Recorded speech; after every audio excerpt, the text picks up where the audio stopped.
नमस्कार दोस्तों, मैं डॉक्टर पुनीत चावला आपको आज एक बहुत ही इंटरेस्टिंग टॉपिक पे कुछ अच्छी बातें बताने जा रहा हूं।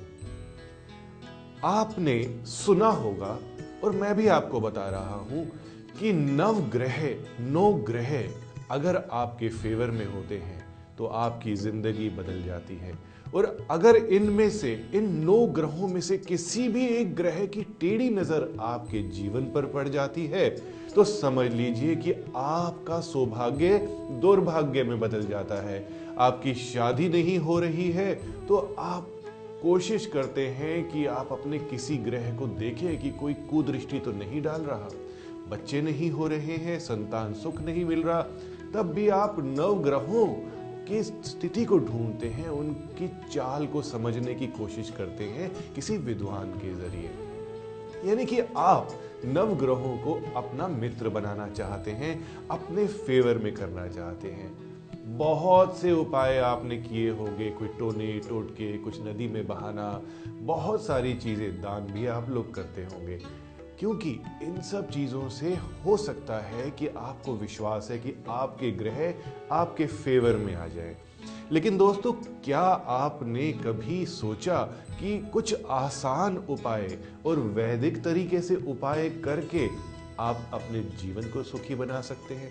दोस्तों, मैं एक ऐसे टॉपिक पे बात करने जा रहा हूं जो आपको ऊंचाइयों तक पहुंचा देगा, बुलंदियों तक ले जाएगा, खुशियों की कोई सीमा नहीं रहेगी अगर आप भगवान पीपल के वृक्ष को ठीक से समझें, उनसे जुड़े हुए उपायों को समझें। तो आइए समझते हैं कि क्या पीपल दे सकता है आपको।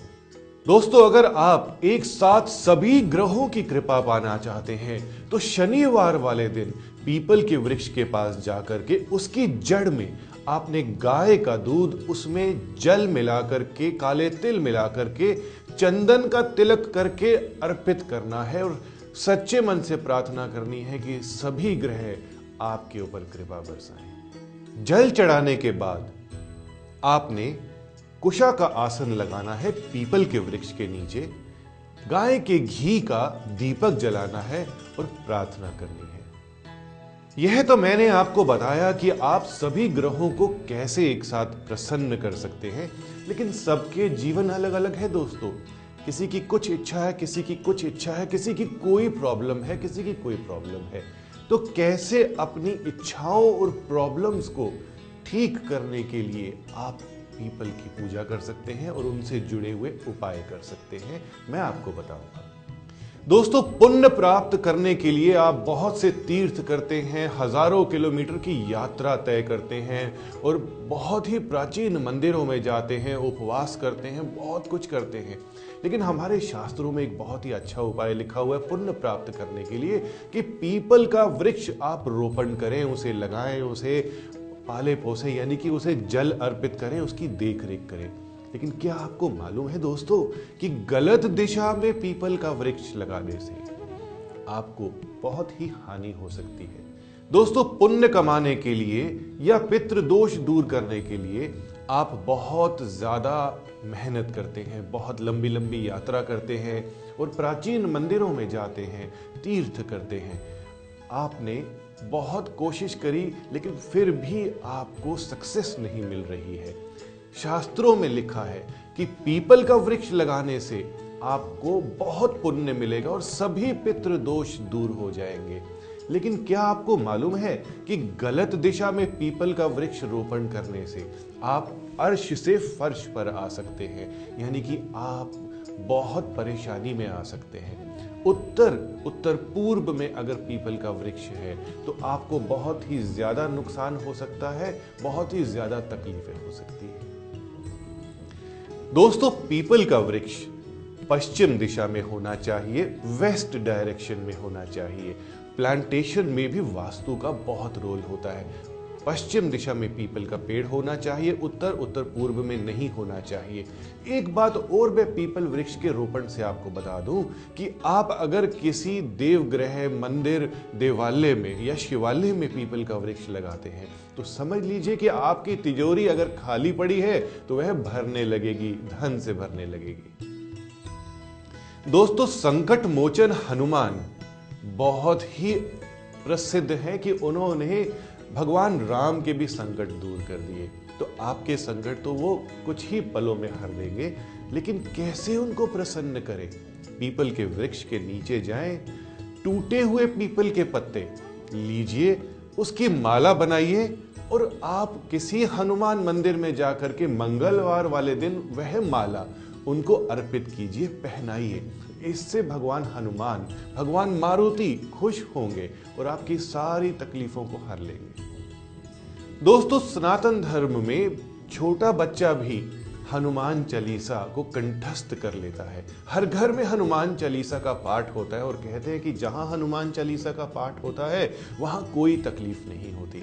लेकिन एक ऐसा ही उपाय मैं इससे जोड़ रहा हूं जिसमें आपका 1 रुपया भी खर्च नहीं होगा।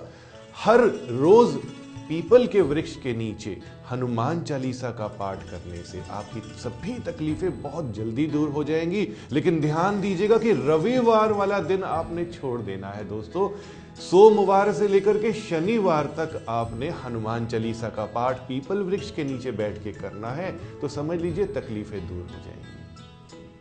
दोस्तों, जो लोग भी ज्योतिष में रुचि रखते हैं वह शनि की ढैया के बारे में जरूर जानते हैं। भगवान शनि की जो नजर है उससे बचने की कोशिश करते हैं, कुपित नजर से बचने की कोशिश करते हैं। भगवान शनि एक जज की तरह काम करते हैं। अगर आप गलत कार्य करते हैं तो उसकी सजा आपको अवश्य मिलती है। और दोस्तों, लेकिन अगर भगवान शनि की कृपा हो जाती है तो समझ लीजिए कि कोई भी आपके जीवन की तरक्की को रोक नहीं सकता, सुख समृद्धि को रोक नहीं सकता, अगर भगवान शनि आप पर प्रसन्न हो जाए। कलयुग के भगवान है भगवान शनि।